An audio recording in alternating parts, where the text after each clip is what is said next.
Madam నమస్కారం. నమస్తే అండి. మేడం, జగన్మోహన్ రెడ్డి గారు పరామర్శ ఎందుకు అంటారు? ఆ పర్యటన కొనసాగుతున్న విధానం చూస్తే మీకేమనిపిస్తుంది? పరామర్శ ఎందుకో మీరు జగన్మోహన్ రెడ్డిని అడిగితే బాగుంటుంది. పర్యటన కొనసాగడం అనేది దినకూలీ కాబట్టి ఆ కూలీకి తగ్గట్టుగా వాళ్ళందరూ ఉంటారు కాబట్టి రోడ్ల మీద వాళ్ళందరినీ సాటిస్ఫై చేయడానికి ఆయన ఇవాళ కార్యకర్తల కోసం బయలుదేరాడు. అంతేగాని ఇప్పుడు ఏదో అంబటి రాంబాబు ఇంటికి వెళ్ళి వీళ్ళు ఎంత విరక్కొట్టారు, కారు బద్దలు కొట్టారా, ఇక్కడ కుర్చీ విరక్కొట్టారా, లేకపోతే టీవీ బద్దలు కొట్టారా, ఇవన్నీ చూడ్డా ఆయన.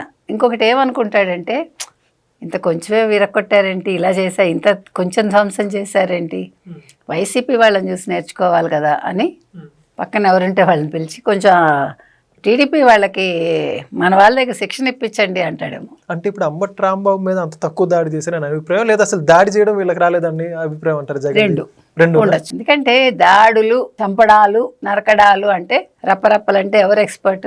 పేటెంట్ రైట్స్ ఇచ్చేస్తాం. చేసాం ఎప్పుడో. బాబాయ్ని గొడ్డలు వేట వేసాక ఇంకేంటి పేటెంట్ కొత్తగా ఇచ్చేది?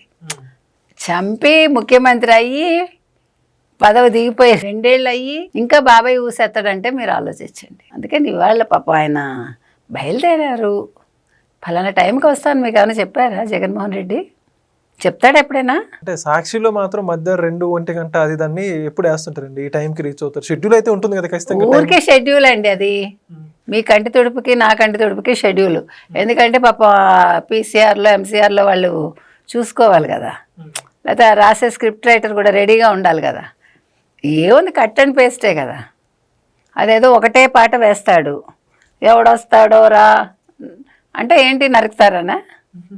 మేము నరుకుతాం అని చెప్తున్నట్టున్నారు. కావాలని అడుగడుగున ఆగుతూ చూసారా ఇంత జనసంద్రం నాకు అంటాడు. వాళ్ళని పరామర్శిస్తున్నాడు. మరి ఏంటో దేనికి పరామర్శ? మామూలుగా విజయవాడ నుంచి గుంటూరు 20 నిమిషాల నుంచి అరగంట వరకు పడుతుంది. ఈయన పొద్దున్న 10:30, 10:45కి బయలుదేరినట్టున్నారు. ఆయనకంటే కడుపు నిండుతుంది, వాళ్ళందరికీ కడుపు నిండదు. ఆ జ్ఞానం ఉండదు కదా.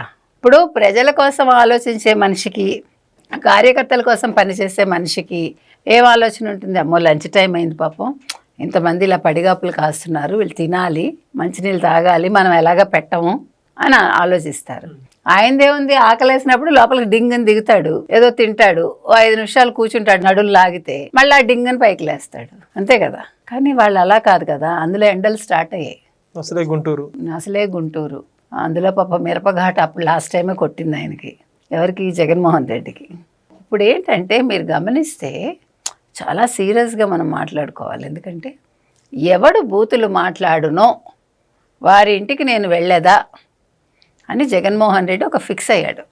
అంటే ఎంకరేజ్ చేయడానికి వాళ్ళు మాట్లాడనని, లేకపోతే చెప్పడానికి? అయ్యా, మాట్లాడొద్దని చెప్పదలుచుకున్న పెద్ద మనిషి అయితే ఓడిపోయాక కూడా బుద్ధి వస్తుందిగా. ఓడిపోయాక ఈ 2 ఏళ్లలో ఎంతమంది మళ్ళీ మాట్లాడారు మీరు జస్ట్ గమనించుకోండి. అందుకని మీరు ఎంత మాట్లాడితే నేను అంత మీకు చేరువవుదును అని చెప్తాడు. నీ ఇంటి గడప తొక్కేదను అంటాడు. ఇప్పుడు అదే తొక్కుతున్నాడు. ఇప్పుడు ఆ బూతు మాట్లాడి ఉండకపోతే ఎవరు? అంబటి రాంబాబు. అసలు జగన్మోహన్ రెడ్డి పట్టించుకునేవాడు కాదు. ఇక్కడ ఇంకొక ముఖ్యమైన విషయం మీరు గమనించాల్సింది, చాలా ముఖ్యమైనది. బూతులంతా పక్కన పెట్టండి. ఇవాళ కాపులు చాలా అవసరం జగన్మోహన్ రెడ్డికి. ఎందుకని అడగండి. ఎందుకేంటి? ఇప్పుడు విడదీయాలి కదా జనసేన, నేను తెలుగుదేశాన్ని విడదీయాలా? మరి విడదీయాలంటే ఏం చేయాలి? కాపుల మీద ప్రేమ ఒలకబోయాలి. ఇవాళ అంబటి రాంబాబు మీద ప్రేమ ఎందుకు? కాపులకి సంబంధించిన వ్యక్తి, కాపు కులానికి చెందినవాడు. అందుకని ఇప్పుడు నిన్న కూడా నేను చెప్పాను మీకు, కాపు నేతలు ఎవరున్నారో ఒక అంబటి, అలాంటి వాళ్ళని చేరదీస్తాడు. మీకు అర్థమైందా? చేరదీసి ముద్రగడ సరే జీవితమే అయిపోయింది ఆయనకి, రాజకీయ జీవితం నేను చెప్పేది అయిపోయిందిగా, తుడిచిపెట్టుకుపోయింది.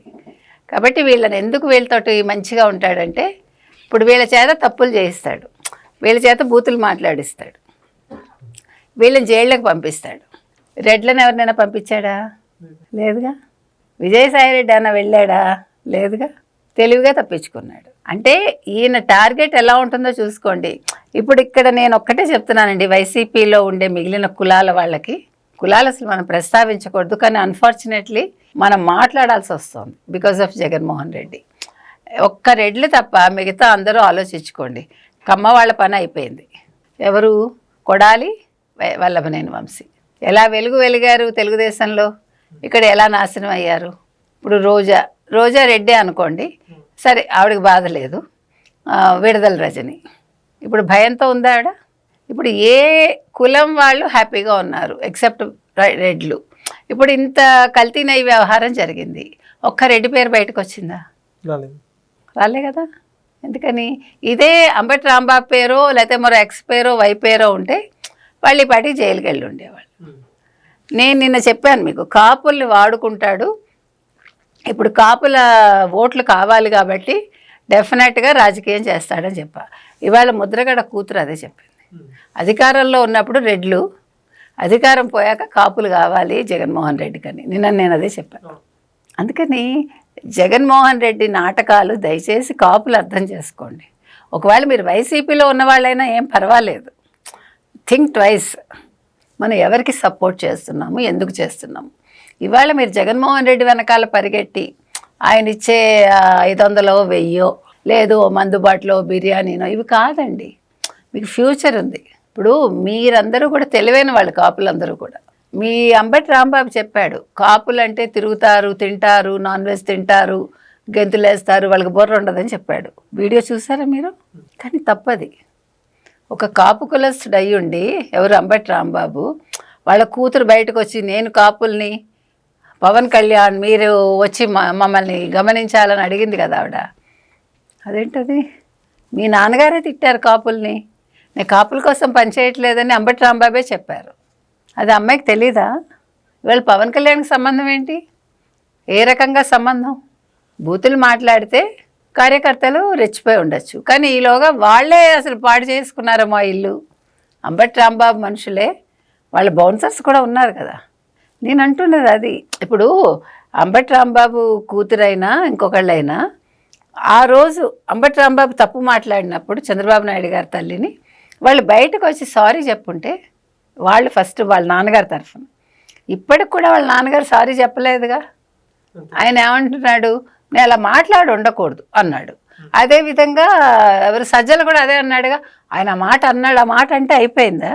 ఇప్పుడు మిమ్మల్ని తిట్టేసి నేను సర్లేండి నేను ఏదో అలా అనేసాను, అలా అనకూడదు అంటే మీరు ఊరుకుంటారా? మాట వెనక్కి తీసుకోలేం కదా. మాట వెనక్కి తీసుకోలేంగా. వయసు పక్కన పెట్టండి, నేను మీకంటే పెద్దదాన్ని, అయినా కూడా మీరు హర్ట్ అవుతారుగా. అటువంటి పెద్ద మనిషిని, లేని వ్యక్తిని తిట్టి అది ఎంత తప్పు? ఇవాళ కాపుల్ని మీరు మచ్చిక చేసుకుందాం అనుకున్నా కూడా కాపులు మీ వెంట నడవరు. మీరు అలాంటి కలలేం కనకండి. అంబటి రాంబాబు చెప్తే కాపులందరూ వచ్చి క్యూలో నిల్చోరు. ఎందుకంటే అంబటి రాంబాబే చెప్పాడు నేను కాపుల కోసం లేనని. మరి మీరు ఎందుకు వస్తున్నారు? అసలు బూతులు మాట్లాడిన వ్యక్తిని తిట్టాల్సిన ఒక అధినేత, అవునా?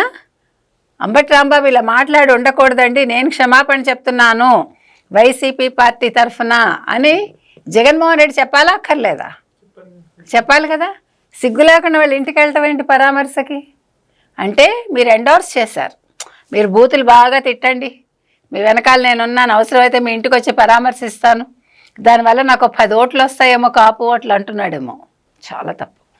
ఇవాళ జగన్మోహన్ రెడ్డి రావడం ఎంత తప్పో, పబ్లిక్ని ఇబ్బంది పెట్టడం అంతకంటే తప్పు. సాధారణ ప్రజానీకం మాడిపోవాలి. అక్కడ రాకపోకలు ఉండే వాళ్ళకి ఇబ్బంది, ఉద్యోగస్తులకు ఇబ్బంది, పనులు చేసుకునే వాళ్ళకి ఇబ్బంది, వ్యాపారస్తులకు ఇబ్బంది. పైగా వీళ్ళందరూ నా కోసం ఎదురు చూస్తున్నారంటాడు. తిరగబడ్డానికి అవకాశం లేక కానీ ఒక్కసారి వాహనం దిగి వాళ్ళందరినీ పక్కకు పంపించమనండి, చుట్టూ ఉండే వాళ్ళని. ప్రజలు ఏం చెప్తారో చూద్దాం. నీకు ఆ దమ్మ ఎలాగా లేదు. అందుకని నేను ఒక్కటే చెప్తున్నానండి, ఈ కుల రాజకీయాలు మానుకోమని మనం జగన్మోహన్ రెడ్డికి చెప్తున్నాం.